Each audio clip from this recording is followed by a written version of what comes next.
we are meant to feel like you just need to be happy to be in the room, be happy to be here. You're not, you know what I mean? You're just a songwriter. And that's not true.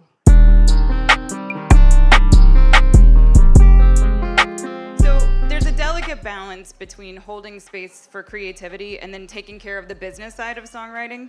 And we have to keep that business side right to be able to sustain ourselves to keep writing songs, right? Can you talk about some successes or maybe some falters, because we all can learn from mistakes, when it comes to maintaining this balance or creating this balance? So when you're starting out as a songwriter, there's two things. It's going to contradict itself, what I'm saying. So there's one part of it that you need to write a lot of songs, as much as you can, to get good, right? But then there's this other side. Once you kind of get to this point of that you know you're a good writer and you can deliver, you have to understand where you get to a point where you don't burn out. Because time is money. It's equivalent, right? So if you're now, you have to, it's like math. So if you're writing 5, 6, 7 days a week, but then you see your ratio to success of these songs is like 5%, is that actually smart business with your time and your money? And the years that I wrote the most, I can tell you were my least successful. The years that I wrote the least and was the most intentional about everything I wrote, like it had to make sense why I was doing that session. I had to have joy and excitement for this session, for the artist. I had to enjoy the co-writes.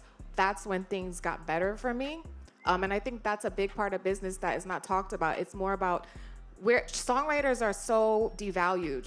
And we are meant to feel like you just need to be happy to be in the room, be happy to be here. You're not, you know what I mean? You're just a songwriter. And that's not true. Like what we give gifts. We are vessels. We are channeling. We are giving our souls into this. We really are. But we only have so much of that to give. And also scientifically, there's only a couple hours a day that you are able to give your highest level of creativity. So you're actually not capable of giving 10 hours of your optimum creativity. It's a short window. So kind of learning what that is and how to, boom, this is my window, and boom, I'm out. That was one of the hardest things for me. And for me, that is a big part of my business. Yeah. I think the number one reason I go to therapy is because I struggle with understanding or reconciling Nate the artist inside with Nate the person who has to pay his bills.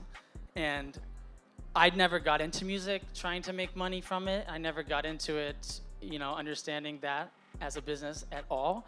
So it's really challenging to pour your soul into something and then, make no money from it, or then you have somebody want to change it or take it or make it something else. So I feel like what's been really helpful to me is what you said exactly, is being so intentional with where you give your time creatively, and then also really surrounding yourself with people in business, on the business side, who actually respect you in your time and fight for you. So I think it's really hard to meet those people, but they're definitely out there. I mean, everyone sitting over here is one of them, and a lot of the people in this room. And I think, going back to what I said the last time I was on the mic about sharing your music with people, and especially just listening to the people who hear it and respond and really understand your music, those are the people that are going to be your advocates when you can't be an advocate for yourself. So I think finding those people is a priority for sure. Once, like you said, once you've really honed your craft and became what a great songwriter who can make great music and great art. So I think that's... It's beautiful. It's beautiful.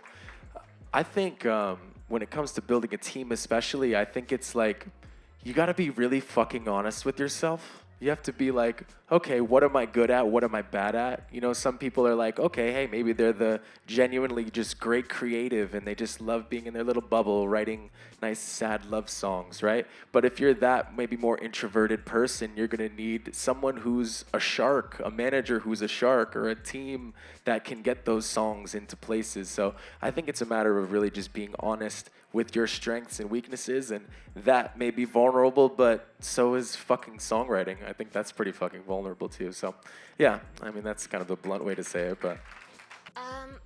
It took me a long time to find a good manager, and the truth is that he found me, and before that, I had the worst managers you can imagine.